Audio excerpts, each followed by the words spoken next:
You know how a phrase can just suddenly be everywhere? Lately, for me, that phrase is derangement syndrome. It feels like almost overnight we went from Trump derangement syndrome, TDS being thrown around quite a bit, to now seeing Musk derangement syndrome, MDS popping up in like comment sections everywhere. It really makes you pause and think, what's actually behind all this? It certainly does, Yeah. yeah. And that's exactly what we're going to explore in this deep dive. Mm. We've been looking at some interesting discussions that really dig into this phenomenon. What's particularly noteworthy, I think, is that mental health professionals, shrinks, are starting to pay attention to these increasingly common labels. It suggests there might be something significant to unpack here. Right. It's not just like a bit of online squabbling, is it? The material we reviewed highlighted some pretty intense reactions. Think about the very public social media outbursts, the real anger you see online sometimes. There was even that rather extreme example mentioned of someone claiming they undergo a medical procedure based purely on the outcome of an election. It's this kind of fervent emotional response that seems to be getting tagged with the derangement syndrome label. And what's fascinating to consider, at least initially, is the idea presented that these strong reactions might not be indicative of some novel, sudden onset syndrome.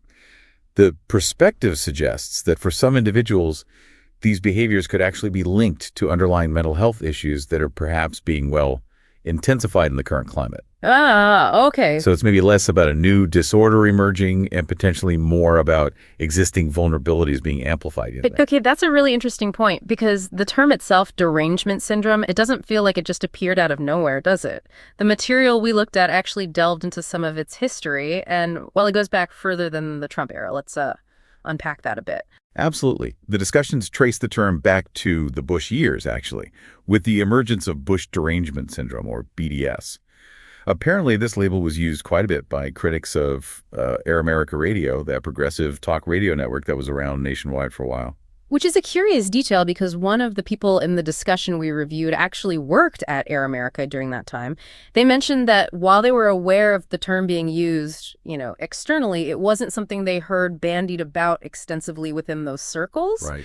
That really highlights a difference from today, where these accusations seem far more widespread, just everywhere. Precisely. And the evolution of the label continued as the political landscape shifted. So when Barack Obama was in office and Republican reactions to his policies were particularly strong, the term evolved into Obama derangement syndrome. So you can see the pattern starting to form here. The derangement label seems to attach itself to strong opposition against whoever is in power, or maybe just whoever is prominent. It's almost predictable in retrospect, isn't it? Like a reflex in partisan politics. But as you said, the feeling now, especially with Trump derangement syndrome and the more recent Musk derangement syndrome, is that the usage has become much more pronounced and pervasive. Why do you think that is? Well, the material we explored suggests that its primary function now has maybe shifted somewhat. It's less about a genuine attempt to understand or diagnose a psychological issue, maybe, and more about a rhetorical tactic. Ah, It's used quite effectively sometimes to just shut down arguments and avoid having to engage with the actual substance of policies or the issues being raised. that makes perfect sense. Yeah, the example in the discussion was spot on. Someone tries to make a factual point or offer a critique about something Trump did, for instance, and instead of getting a counter-argument or discussion of the merits, they're just dismissed with the label of TDS. Argument over, apparently. Exactly. It's a conversation ender.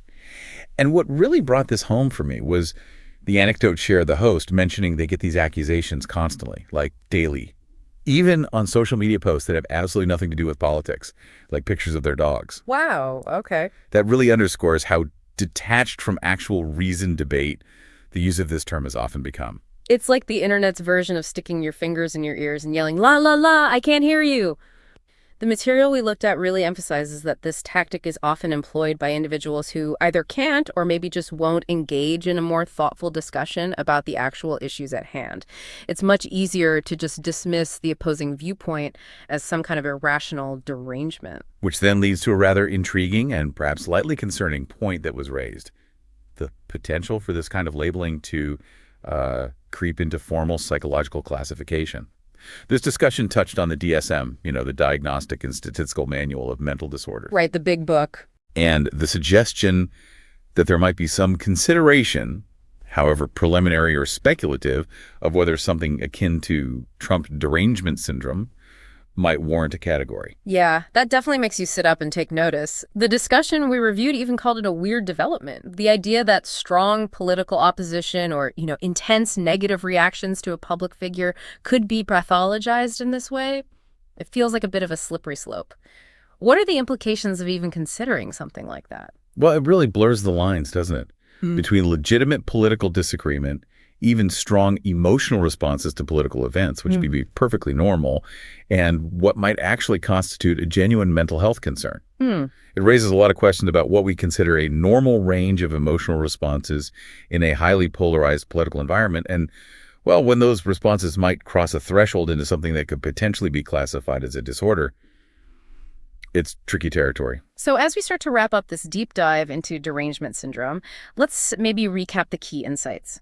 We've seen that this isn't exactly a brand new phenomenon. These kinds of labels have appeared in different political eras, targeted at different figures. Right. BDS, ODS. Exactly.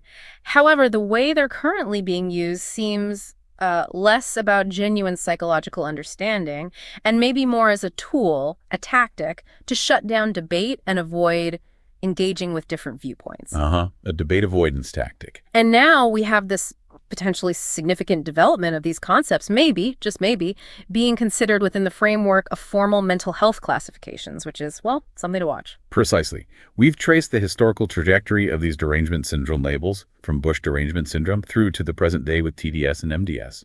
We've analyzed their current role as a frequently deployed and often, let's be honest, misapplied strategy to stifle meaningful discussion. And we've highlighted the emerging and potentially problematic conversations within mental health circles about the formal recognition of such phenomena. And that leaves us with a final thought for you, our listener. Given the increasingly, almost intensely polarized nature of our political and social discourse today, how much do you think this intense polarization is fueling both the perception and the deployment of these derangement syndrome labels?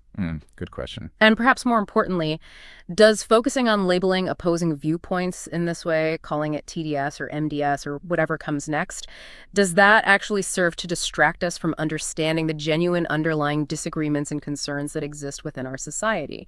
Maybe take a moment to consider the instances where you've seen or heard this term used and what impact, if any, it had on the possibility of real, actual conversation, something to mull over.